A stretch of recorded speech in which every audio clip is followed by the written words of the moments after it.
ഇപ്പൊ ഇവിടുന്ന് പടികൾ കയറി വരുമ്പോ പോലും സന്തോഷേട്ടന് കാലിനൊരു ചെറിയ ഇല്ല, വേദനയുണ്ട്. അത് പണ്ട് ഓമനിക്കാൻ ഓർമ്മ വയ്ക്കാൻ എന്നൊരു പടം. അത് 83-ലെ സംഭവിച്ചതാണ്.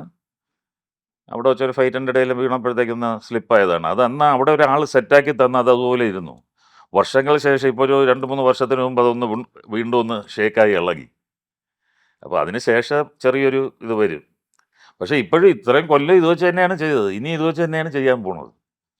ഓടണമെന്ന് പറഞ്ഞാൽ ഓടാൻ ഒക്കില്ല എന്ന് പറയില്ല, ഓടും. ചാടണമെന്ന് പറഞ്ഞാൽ ചാടും. ഇളകിയാൽ നമ്മൾ പിന്നെയും പിടിച്ചിടും, അത്രയല്ലേ ഉള്ളൂ. ഞാനേ ഇപ്പൊ 2 കാര്യങ്ങളാണ്. ഒന്ന് 80സിലെ ആക്ടേഴ്സ് അല്ല അധികവും ഞാൻ കാണാത്തൊരു കാര്യം എന്താ വെച്ചാൽ അവര് കംപ്ലയിന്റ് ചെയ്യുന്നേ ഇല്ല. അതായത് അവർക്ക് ശരീരത്തിനൊരു പ്രശ്നമുണ്ട് അല്ലെങ്കിൽ ഇല്ല, അത് വേദന അത് കംപ്ലയിന്റ് ചെയ്യുന്നില്ല 1. 2 ഇപ്പൊ സിനിമ കൊണ്ട് അവർക്ക് എന്തെങ്കിലും ഒരു പരിക്ക് പറ്റി അല്ലെങ്കിൽ സിനിമ കൊണ്ട് അവർക്കൊരു ദോഷം പറ്റിയാൽ അതിനെ പറ്റിയിട്ടും അവർ ഒരിക്കലും കംപ്ലയിന്റ് പിന്നെ ചെയ്യുന്നില്ല. ഈ ക്വാളിറ്റി ആ 80സിലെ ബാച്ചിന് മുഴുവനും ഉണ്ടല്ലേ? എല്ലാവർക്കും ഉണ്ട്. എല്ലാവർക്കും അതുണ്ട്. കാരണം നമ്മൾ ഒരിക്കൽ കൈ വെറുതെ ഒക്കെ ഒന്ന് തട്ടിക്കഴിഞ്ഞാൽ അയ്യോ എന്ന് വിളിച്ചിട്ട് കാര്യമില്ല. അയ്യോ എന്ന് വിളിക്കാം, നമുക്ക് മുറിയിൽ പോയിരുന്ന് വിളിക്കാം. നമ്മളെ വിളിക്കുന്നു, എനിക്ക് ഇത്ര രൂപ വേണമെന്ന് പറയുന്നു, അവരത് തരാൻ സമ്മതിക്കുന്നു. അപ്പോൾ അവർ ചോദിക്കുന്ന പ്രോഡക്റ്റ് അതിൻ്റെ എന്നിൽ നിന്ന് അവർക്ക് എന്താണ് വേണ്ടത്, അത് ഞാൻ കൊടുക്കേണ്ട, ഞാൻ എൻ്റെ ഒരു എന്താ പറയുക ചുമതലയാണ് അവർക്കത് കൊടുക്കുക എന്നുള്ളത്. അവർ ആവശ്യപ്പെടുന്ന സാധനം. ഇപ്പോൾ ഇവിടെ നിന്ന് വെള്ളത്തിൽ ചാടണം, ചാടും. പണ്ട് സൈന്യം ചെയ്യുന്ന സമയത്ത് അപ്പോൾ ഇവർക്ക് എല്ലാവർക്കും ഉണ്ട് ഈ പ്രശ്നം. എന്ന് വെച്ചാൽ ഫൈറ്റ് ചെയ്യുന്ന എല്ലാവർക്കും കയ്യും കാലും ഒക്കെ പ്രശ്നമുണ്ട്. ഉം, ഉം, ഉം, അപ്പം അന്ന് ഹാജ ഇങ്ങനെ വന്നിട്ട് ചാടാൻ വന്നിട്ട് അയ്യോ ഇവിടെ എങ്ങനെ ചാടുമെന്ന് ചോദിച്ചു. ഉം, അപ്പോൾ ഞാൻ ജോസേട്ടൻ പറഞ്ഞ് ചാടുന്നവരെ തന്നെ കാണിച്ചു തരാമെന്ന് പറഞ്ഞു. ഉം. എന്നുവെച്ചാൽ കയ്യിൽ തോക്ക് ഇതൊക്കെ ഉണ്ട്, വേറൊരാളെയും കൊണ്ട് വേണം വെള്ളത്തിൽ പോകാൻ. ഇവിടെ ഇത് ആ ഷോട്ട് ചെയ്തുകൂടെ എന്ന് ചോദിച്ചു. ഞാൻ പറഞ്ഞു പിന്നെ ചെയ്തുകൂടെ, ചെയ്യാം. ഷോട്ട് എടുത്തു. എന്നിട്ട് ഹാജൻ്റെ അടുത്ത് ചോദിച്ചു, നിങ്ങൾ എന്തോ കാണിക്കുന്നത് ചോദിച്ചെന്ത്. ഞാൻ പറഞ്ഞു വെള്ളത്തിലല്ലേ വീഴണം, അതിനിപ്പോൾ എന്താ പ്രശ്നം, പാറയുടെ പുറത്തല്ലല്ലോ. ഇപ്പൊ പറയുടെ പുറത്താണെങ്കിലും ചാടുക തന്നെ. ചാട് തന്നെ. ഇപ്പോൾ കടലിൽ മറ്റേ ചാടി കയറുക വെള്ളത്തിലൊക്കെ എന്ന് പറഞ്ഞിട്ട് വിജയരാഘവൻ എൻ്റെ അടുത്ത് ചോദിക്കാറുണ്ട്, എടാ നിനക്ക് നീന്താൻ അറിയില്ല, നീ എന്താ ഇങ്ങനെ ചാടി കയറണമെന്ന് ചോദിക്കും. ഞാൻ പറഞ്ഞ വെള്ളത്തിൽ വീണ പിന്നെ എടുത്ത് വെളിയിടൂല്ലേ, പിന്നെന്താന്ന് ചോദിച്ചു. പക്ഷെ ഈ ഇപ്പം എടുക്കുന്ന ഞാൻ മരിച്ചു പോകണമെങ്കിൽ എൻ്റെ ആയുസ് തീർന്നിരിക്കണം. അതിനിപ്പോൾ ഞാൻ വീട്ടിൻ്റെ അകത്ത് ഇരുന്നാലും മതി, ഒരു ഫാൻ പൊട്ടി വീണാലും പോരെ, സമയം അവസാനിക്കണമെങ്കിൽ അതായാലും പോരെ. അപ്പോൾ ഒരു പ്രവൃത്തി ചെയ്തുകൊണ്ടിരിക്കുമ്പോൾ ആയാലും ഇപ്പം എന്താ പ്രശ്നം. കുറച്ച് ക്രേസി ആണല്ലേ? ക്രേസി അല്ല, ആ. കാരണം നോ എന്നൊരു കാര്യം ഇന്ന് വരെ ഞാൻ പറഞ്ഞിട്ടില്ല. ഒരു സാധനം ഒരാൾ വന്ന് ഒരു കാര്യം ആവശ്യപ്പെട്ടാൽ ഞാൻ നോ എന്ന് പറയാറില്ല. ഉം, ഉം, ഉം, എന്നെക്കൊണ്ട് പറ്റുന്നതിൻ്റെ മാക്സിമം ഞാൻ ചെയ്തു കൊടുക്കും. ഉം. മാക്സിമം ചെയ്തു കൊടുക്കും എന്താണെങ്കിലും എന്നെക്കൊണ്ട് പറ്റുന്നത്. അത് ഞാൻ നോ എന്ന് പറയില്ല. അതുകൊണ്ടാണ് ഇന്ന ചെയ്തുകൂടെ, ചെയ്യാം, ചെയ്യും.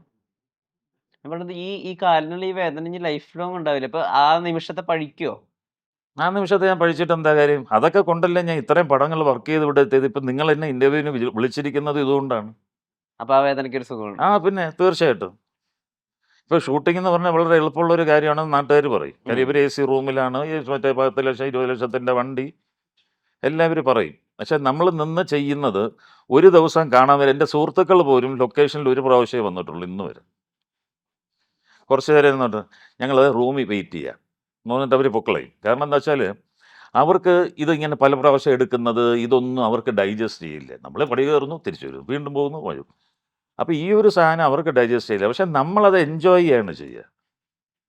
ഒരു ടേക്ക് കൂടെ, ഒരു ടേക്ക് കൂടെ. ഇപ്പോൾ ഫൈറ്റിലാണെങ്കിൽ എത്ര 5 പ്രാവശ്യം 10 പ്രാവശ്യം ചിലപ്പോൾ വീഴേണ്ടി വരും.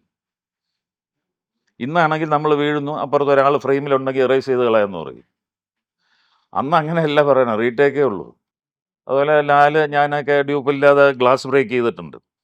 ഉം. കുരിശ് യുദ്ധം എന്നുള്ള പടത്തിൽ ഡ്യൂപ്പില്ലാതെ ഞാനും ലാലും ഗ്ലാസ് ബ്രേക്ക് ചെയ്തിട്ടുണ്ട്, മോഹൻലാൽ.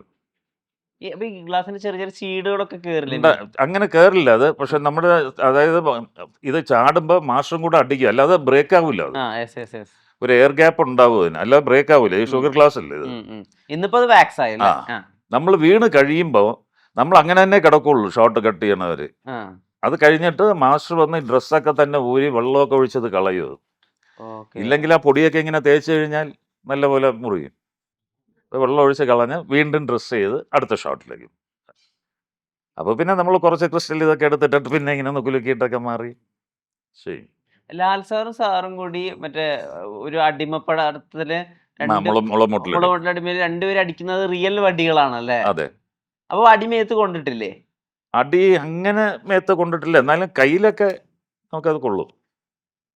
പക്ഷെ അത് ആ വടിത്തല്ലെടുത്ത് എനിക്ക് തോന്നുന്നു അത് സിംഗിൾ ഷോട്ട് ആണോ എന്നൊരു ഡൗട്ടുണ്ട്. അതെ കാര്യം അതെ വെച്ചാൽ അതെ ലാസ്റ്റ് ഫിലിമാണ്. 300 അടിയെങ്ങാണ്ടേ ഉള്ളൂ. ഉം, 200 അടിയേ ബാക്കിയുള്ളൂ. പക്ഷെ 200 അടി 250 250 അടി ഫൈറ്റ് വേണം. ഉം, അപ്പൊ മാസ്റ്റർ തന്നെയാണ് സൈഡിൽ നിന്നിട്ട് ആക്ഷൻ കട്ട് എന്ന് പറഞ്ഞ ക്യാമറ ഇങ്ങനെ ഓൺ ചെയ്യുക ഓഫ് ചെയ്യുക. അപ്പം ഷോട്ട് അടിച്ച് അങ്ങനെ പോവുമായിരുന്നത്. ഇല്ലെങ്കിൽ ഫിലിം തീർന്നു കഴിഞ്ഞാൽ ഇല്ല. ലാസ്റ്റ് ഡേ ഞങ്ങൾ ഈവനിങ് ഫ്ലൈറ്റ് ബുക്ക് ചെയ്തിരിക്കുന്നു ബാംഗ്ലൂരിൽ നിന്ന് വരാനായിട്ട് ചെന്നൈക്ക്. അപ്പോൾ അങ്ങനത്തെ ഒരു സംഭവം ഉണ്ടായിരുന്നു അന്ന്. ഈ ഫിലിമിൽ നിന്ന് ഡിജിറ്റലിലേക്കുള്ള ട്രാൻസിഷൻ വന്നപ്പോൾ കുറേ ആൾക്കാർ പറയുന്ന രണ്ട് കാര്യങ്ങളുണ്ട്. ഒന്ന്, ആർട്ടിസ്റ്റുകൾക്കും ടെക്നീഷ്യൻസിനും മൊത്തത്തിൽ ഡിസിപ്ലിൻ കുറച്ച് കുറഞ്ഞു. അതായത് എത്ര കുറേ വേണമെങ്കിൽ എടുക്കാമല്ലോ, കുറേ എടുത്ത് കൂട്ടാം, അങ്ങനത്തെ ഒരു ചിന്ത വന്നു ഒന്ന്. രണ്ട്, ആർട്ടിസ്റ്റുകളുടെ ഡെഡിക്കേഷനും അല്ലാതെ കുറഞ്ഞു. അതായത് ഇപ്പോൾ വിഷ്ണു ലോകത്തിലെ പടം എടുത്തു നോക്കുകയാണെങ്കിൽ ഒരു കത്തുന്ന ടയർ എടുത്തിട്ടുള്ള അഭ്യാസം കാണിക്കുന്നത് ശ്രീ മോഹൻലാൽ തന്നെയാണ്. ആണ് അത് അദ്ദേഹത്തിന് ടൈറ്റായി പോയി. ലാലിന്റെ ഫ്രെയിം വലുതല്ലേ. ആ സാധാരണ ഇത് വെളിയിൽ കാണിക്കുന്നത് മറ്റേ തിരി പോലത്തെ പിള്ളേരായിരിക്കും. ആ ഇത് ജാമായി പോയി. എന്നിട്ട് അതിങ്ങനെ പുകഞ്ഞു പോയത്. അതാണ് വെള്ളം കോരിയൊക്കെ പിന്നെ പുറത്തൊഴിച്ചോണ്ട് വന്നത്. തോർത്തിൽ വെള്ളം മുക്കിയിട്ട് പുറത്തിങ്ങനെ തട്ടുക അപ്പൊ അങ്ങനെയൊക്കെ. അവിടെ ഉണ്ടല്ലേ? ഏ അപ്പൊ അവിടെ ഉണ്ട്, സാർ അവിടെ ഉണ്ടല്ലേ? ഞാനുണ്ട്, ഞങ്ങൾ നോക്കിക്കൊണ്ടിരിക്കില്ലേ ഇത്. ഞാനും മണിയമ്പിള്ള രാജു ഉണ്ടല്ലോ. അപ്പം ഞങ്ങളൊക്കെ പിന്നെ പോയിട്ട് ഇങ്ങനെ തട്ടി കൊടുക്കുകയാണ്. നല്ല പോലെ പുകയുണ്ട്. അതിൽ റൂമിൽ പോകണമെന്ന് ചോദിച്ചപ്പോഴത്തേക്കും ഇല്ല, അതിന് 2 ഷോട്ടല്ലേ, അത് തീർത്തിട്ട് പോകാം, ഇങ്ങനെ പറയുള്ളൂ. അടുത്ത 2 ഷോട്ടും തീർത്തിട്ടാണ് ലാൽ റൂമിൽ പോകുന്നത്. റൂമിൽ പോയിട്ട് കുളിച്ചിട്ട് വന്ന് ഏസിയുടെ മുമ്പ് ഇങ്ങനെ വന്ന് നിൽക്കും, പൊടി വെള്ളം ഒഴിക്കും, അങ്ങനെ നിന്നിട്ടുണ്ട്. പുകഞ്ഞു പോയി, രോമമൊക്കെ കത്തുന്ന മണം വരും. എന്നാലും ഹീൽ ഡു ഇറ്റ്, നോ അറിയില്ല. ശരിക്കും ചോരയും നീരിലും കെട്ടിപ്പടുത്ത സിനിമയായിരുന്നു അല്ലേ അതെ. അന്ന്? പിന്നെ അന്ന് പക്ഷെ അതൊരു നമുക്കെന്ന് പക്ഷെ ഒരു ടീം വർക്ക് എന്ന് പറഞ്ഞാൽ ഇന്നത്തെ പോലെ ഇപ്പം മോഹിനിയാട്ടത്തിന് ഉം. ഞാൻ പറഞ്ഞു, ഞാൻ പോകുമ്പോൾ എനിക്കൊരു ഡൗട്ട് ഉണ്ടായിരുന്നു. കാര്യം ഈ ന്യൂ ജെൻ എങ്ങനെയാണ് എന്നുള്ളൊരു ഉം. സംഭവം. പഴയ സിനിമയെക്കുറിച്ചാണല്ലോ എപ്പോഴും നമ്മൾ പുകഴ്ത്തി പറയാറ്. അവിടെ എല്ലാവരും ഒരുമിച്ചാണ്, കെട്ടുറപ്പുണ്ട് എന്നൊക്കെ പറയുന്നത്. പക്ഷെ ഇവിടെ വന്നപ്പോൾ ഭയങ്കര സുഖം തോന്നി എനിക്ക്. ഉം. പഴയതിനേക്കാളിലും കെട്ടുറപ്പ് ഇതിനാണോ എന്നൊരു സംശയം തോന്നി ഇപ്പോൾ. എന്ന് വെച്ചാൽ Okay. എല്ലാം പിള്ളേരല്ലേ, വളരെ ഫ്രീ ആണ്. പിന്നെ നേരത്തെ പറഞ്ഞ ഡിസിപ്ലിൻ എന്ന് പറഞ്ഞാൽ അത് ഡിജിറ്റലിൽ വന്നുകൊണ്ടല്ല. അത് ആ. അന്നെന്ന് പറയുമ്പോൾ ചെയ്യുമ്പോഴത്തേക്ക് ഒരു സാധനമുണ്ട്. നമ്മളടുത്ത് ഈ ഷോട്ട് എടുക്കുന്നതിന് മുമ്പ് വിളിച്ചു പറയും, ഉം. ഒരടി 120 രൂപയാണ് ഫിലിമിൻ്റെ. അപ്പോൾ അതുകൊണ്ട് ഷോട്ട് ഒരു ടേക്ക് പോലെ കളയരുതെന്ന് പറയും. അപ്പോൾ നമ്മൾ ഡയലോഗ് പറയാൻ നിൽക്കുമ്പോൾ തന്നെ നമുക്കൊരു ടെൻസ്ഡ് മൂഡ് വരും, ഒരു ബലം പിടുത്തം. ഉം, ഉം, ഉം, ഉം. അത് അന്ന് എല്ലാവർക്കും കുറെ ബലം ആ പിടുത്തം. ഫിലിം അടിക്കുന്ന ശബ്ദം കേട്ടാൽ അതുകൊണ്ട് ഫിലിം അടിക്കുന്ന ശബ്ദം മാത്രമല്ല, ക്ലാപ്പ് ഇല്ലേ, ആ സീൻ 3 മറ്റേ ഷോട്ട് നമ്പർ 2 ടേക്ക് 1 ടിം, ഒരു അടിയും കൂടെ അടിക്കുമ്പോഴത്തേക്കും ഒരു ഇത് കൂടെ വരും. അപ്പോൾ അന്നത്തെ അതിൽ നിന്ന് വന്ന് ഇപ്പം ചെയ്യുമ്പോഴെന്ന് പറഞ്ഞാൽ നമ്മൾ വളരെ ഫ്രീ ആയിട്ടാണ് ചെയ്യുന്നത്. ആ അതിൻ്റെതായ ഷോട്ടിൽ കാണാനും ഉണ്ടാവും, ആ ഈസിനെസ് ഫ്രീ ഈസിനെസ് അതിലുണ്ട്. ഓക്കെ. മറ്റേ ഇല്ല, മറ്റേ നമുക്കൊരു ബലം പിടുത്തം വരും, സ്വാഭാവികമാണ്.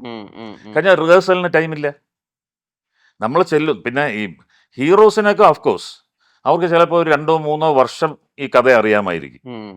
അത് പൊളിച്ചെഴുതി വായിച്ച് തറവായിട്ടാണ് ഇവർ വരുന്നത്.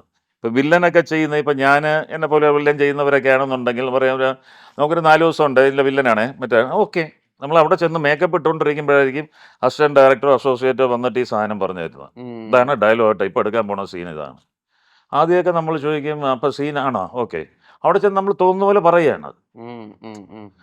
ഒരു കുറച്ച് കഴിഞ്ഞപ്പോഴത്തേക്ക് നമ്മൾ ചോദിച്ചു തുടങ്ങി, ഈ സീനിന് മുന്നേ ഉള്ള സീൻ ഏതാണ്, ഇത് കഴിഞ്ഞിട്ട് എന്താണ് വരുന്നത്.